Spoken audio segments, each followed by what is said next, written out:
Now come to the next problem. This is GATE 2014 question और सबसे ज्यादा जो टफनेस इस क्वेश्चन की है वो इसकी लैंग्वेज को समझना है और इसका जो इंटरप्रिटेशन है वो जितना आपका कॉन्सेप्ट स्ट्रॉन्ग है तभी आप इस प्रॉब्लम को समझ पाओगे। चलते हैं अब इस प्रॉब्लम को सॉल्व करने में।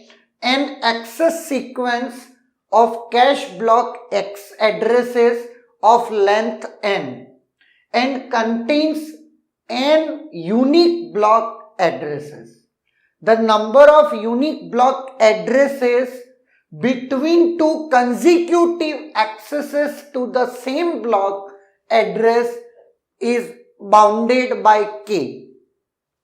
What is the miss ratio if the access sequence is passed through a cache of associativity a greater than equals to k, exercising least recently used replacement policy?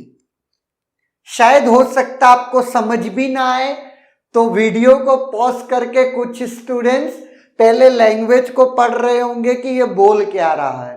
No doubt इसकी language ही tough है क्योंकि once हमको language समझ में आ गई फिर इस question में कुछ है नहीं। नाउ आपको एक length of n addresses sequence में दे रखा है जिसमें n यूनिक है, स्मॉल n। नाउ जब भी कभी एक x एड्रेस एक्सेस हुआ तो उसके बाद अगेन वो x एक्सेस एड्रेस एक्सेस होगा, उसके बीच में हाईएस्ट कितने आपके के एलिमेंट्स हैं वो आपके क्या हैं, यूनिक हो सकते हैं। क्लियर है? नाउ अब बात आती है एसोसिएटिविटी की कि it is passed through a cache of associativity A greater than equals to के।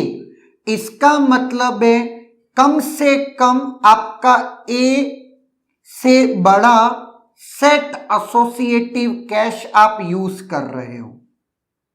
क्लियर? एसोसिएटिव कैश मेमोरी हम लोग यूज कर रहे हैं। नाउ आपको इसके अंदर मिस पूछा है तो ऑब्वियस है n यूनिक एड्रेसेस हैं। जब n यूनिक एड्रेसेस हैं तो n मिस से बराबर या ज्यादा आपको टोटल लगेंगे ही लगेंगे। इससे कम तो क्या बचा लोगे जब यही यूनिक है तो नहीं बचा सकते। नाउ अगर ये ही है या इससे ज्यादा भी हैं, अगर यही है तो कोई दिक्कत नहीं है, लेकिन इससे ज्यादा के लिए हमको ये सोचना पड़ेगा कि क्या एक ब्लॉक जब मैंने एक्सेस किया और जब मैं दोबारा उसको एक्सेस कर रहा हूं तो क्या वो रिप्लेस हो जा रहा है। देखते हैं। तो इसने बोला है सेट एसोसिएटिव, तो सेट एसोसिएटिव का मतलब है एक पर्टिकुलर सेट में कम से कम कितने ब्लॉक्स हैं, ए नंबर ऑफ ब्लॉक्स हैं और वो ए क्या है, ग्रेटर देन इक्वल्स टू के है। हाँ या ना? नो। तो ये बात आप ध्यान रखिएगा कि इतने यूनिक ब्लॉक्स हम रख सकते हैं। नाउ अब वो ध्यान से देखना, x लेट इस सेट में चला गया, x इस सेट में मैप हो गया, अपन ऐसा मानते हैं। नाउ वर्स्ट केस क्या है, ये यूनिक एड्रेसेस हैं, हाँ या ना? के यूनिक एड्रेसेस हैं। ये के यूनिक एड्रेसेस में ये मान लेता हूं वर्स्ट कंडीशन में कि ये सारे के सारे इसी सेट में बिलोंग करते हैं, क्योंकि आपको मिस रेशियो चाहिए। अगर मिस रेशो, अगर ये अलग अलग सेट में भी बिलोंग कर सकते हैं, इस बात पे कोई दो राय नहीं है, लेकिन वर्स्ट केस ये है कि ये सारे के सारे इसी सेट में बिलोंग करते हैं। और जब इस सेट में टोटल आपके कम से कम जितने कैश ब्लॉक्स हैं, है या ना, तो ये सारे के सारे आपके अंदर मैप हो जाएंगे बिना एक्स को रिप्लेस किए हुए, है या ना। तो इस दौरान कोई मिस नहीं होगा। ये बात कौन इंश्योर कर रहा है? एसोसिएटिविटी। नो डाउट यहां पर जिस तरीके का ये क्वेश्चन पूछा है, कायदे से ये k-1 हम दूसरे ब्लॉक रख सकते थे, लेकिन इन्होंने k बोला है। और फिर अगर मैं ऑप्शंस देखता हूं तो इस तरीके का मुझे ऑप्शन गिवन नहीं है।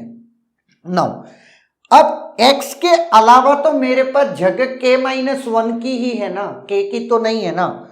नाउ k-1 अपन मान लेते फॉर द टाइमिंग। तो x के बाद k-1 एलिमेंट सब मैंने डालता गया और लिस्ट रिसेंटली यूज किया तो कोई रिप्लेस तो हो नहीं रहा है। और उसके बाद आपका x अगेन आ गया तो वो तो मेरा हिट ही हो गया है। तो ये आपका बेस्ट सिनारियो है ना, बेस्ट सिनारियो है सेट एसोसिएटिव के लिए, और कोई रिप्लेस हो नहीं रहा है एक्स्ट्रा। तो मतलब जो मिनिमम मिसेस हैं, जो आपको लगने ही लगने हैं, वो आपके n है जो कि यूनिक है, तो वो तो लगेंगे ही लगेंगे, उससे आप बच नहीं सकते।